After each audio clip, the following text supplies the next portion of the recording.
Endi vaziyatga munosabatli shekilli muhokama timimiz tuvandikidek bo'ladi vatandosh.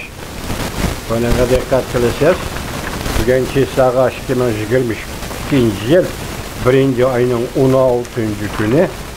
Endi sizga qisqa hikoyalar va qisqa mavzularni so'zlaydigan bir odatimiz bor edi. Shuni sizlarga bir paket qilib qo'yib beraylik. Bundan tahlil qilib olasizlar vatandoshlar. Onda tahlil qilib boqamiz, mana qarab turing.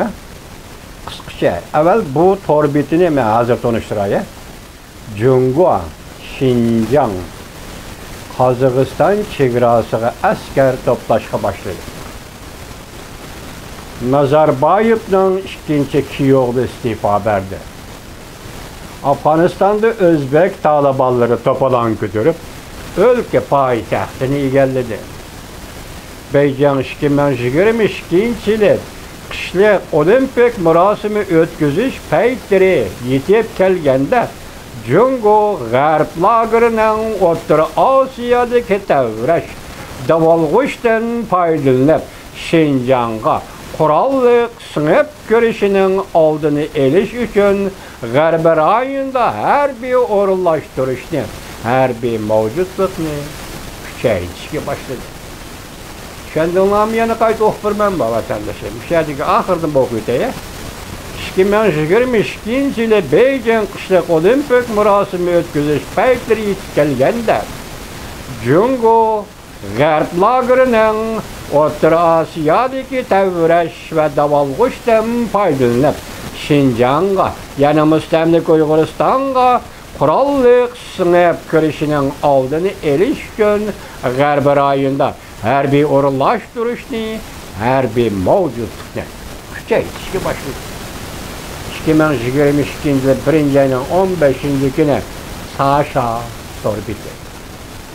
Ya'ni shu Sasha torbeti qarab turing. Qozog'istonda davolg'ish nimadan derak berdi? Dunyo tarixi bizga shundoq aytib berdiki, Yevropa Amerikaning O'rta Osiyoni taqsim qilib olishi boshlandi. Yana bir qo'yaylik. Qozog'istonda davolg'ish nimadan derak berdi? Dunyo tarixi bizga shundoq aytib berdiki, Yevropa va Amerikaning O'rta Osiyoni taqsim qilib olishi boshlandi. Sasha torbeti, yer shahri torbeti. 2022-yil 1-oyning 15-kuni yo'q. Ko'rib o'tdingiz, hurmatli vatandosh, hozir demak Jungo Kompartiyasi mushuning asoslangan mushu fikrga.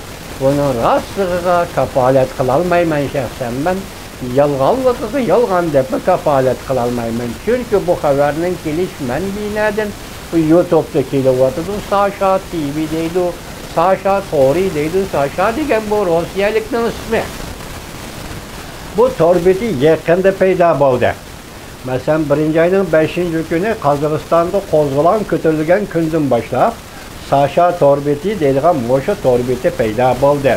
Men buning o'rtasida araliqda men bir xabarni sizlarga yetkazgan edim. Bugun buni yetkazdim, bu xabarni yetkazdim. Bugungi gaplar bu bugun 16. Siz buning rost yolg'onligini aniqlab ko'rishingiz, tasdiqlab ko'rishingiz, tahlil qilib chiqishingiz mumkin.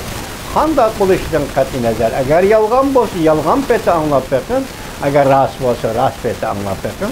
Biz shuni aytamizki, hozir Jungo hukumati siz Xinjiang Qozog'iston chegarasiga askar to'playdigan bo'ldingizmi? Buning maqsadining muddaoni nima ekanligini bilgili bo'landiganda Jungo hukumati. Biz boshda aytdik, masalan, Qozog'istondagi vaqt tinchidi, yangi hayot boshlandi Qozog'istonda.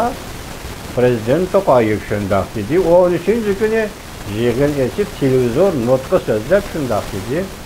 13-kuni tushdan keyin Rossiya Federatsiyasi yetakchiligidagi bexatarlik yer qo'g'dinish tashkilotiga a'zo davlatlarning tinchlik saqlash qismlari Qozog'istondan chiqib ketdi. Endi jumladan hay savol qo'yib boqaylikki, Xinjiang Qozog'iston chegarasiga sizlarning askar to'plab kelishinglarning zaruriyati nima? Mesela del şundaq vaqtda G'arb rayonida harbiy mavjudlikni askeri kuchni ko'paytirish degan so'zning o'zi nimadan derak berdi? Jo'naqa biz tushunamidik bu ishlarni. Tushunamidik bu ishlarni. Bugun dedik 15-kuni Tayvanning halqılık paytla torbeti Jungo askar chiqaramdi degan boshla bir jumla so'zni ishlab dedik. Hozir tayyorlash qilmaganiga mavzu ulgurmay qolibdi, kechiringlar. Uzun leksiyada 4-5 adam tahlil qildi buni. Jungo askar chiqaram ish tugidi. Hozir hisobda ish tugidi. Rossiya armiyasi chekindi, ish tugidi. Qozog'istonda nazar nimada kechiringlar. Toqayev boshchiligida hukumat yangi hayotini, Qozog'istonning yangi hayotini boshladi, hisobda ish tugidi. İş tüyüge muşundaq pırpeti Jungo Kompartiyası Şinjan ve Qozog'iston chegarasiga harbiy kuch ko'paydi, harbiy kuch o'rinlashdi. Ya'ni oshkora aytdi bu. G'arb lageri muşundaq paytda Şinjanga, yana mustamlik Uyg'uristonga qurolliq singib kirishi mumkin.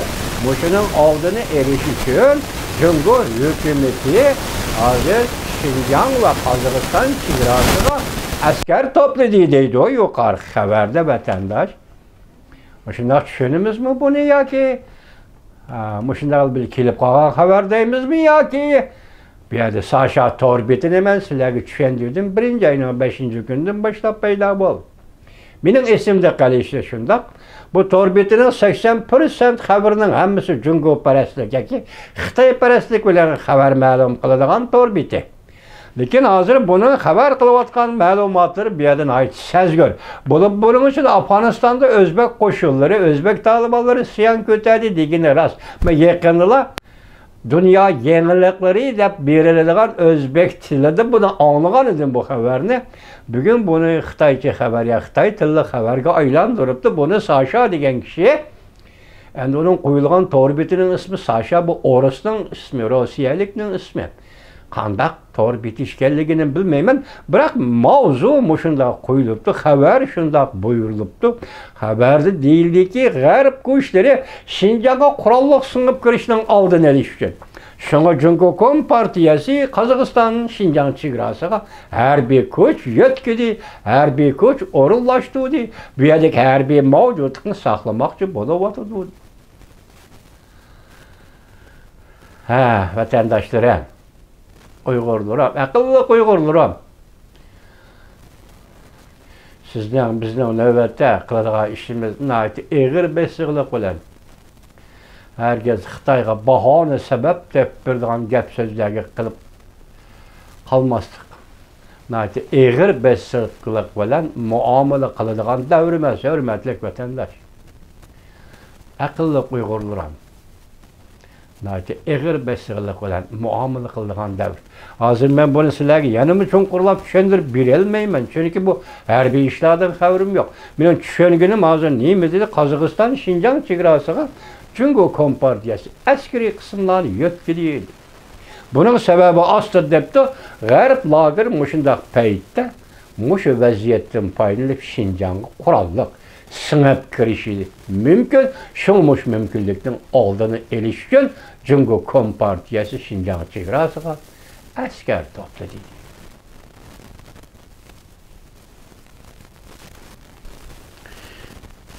Xushvaqt bo'linglar, hurmatli vatandoshlar.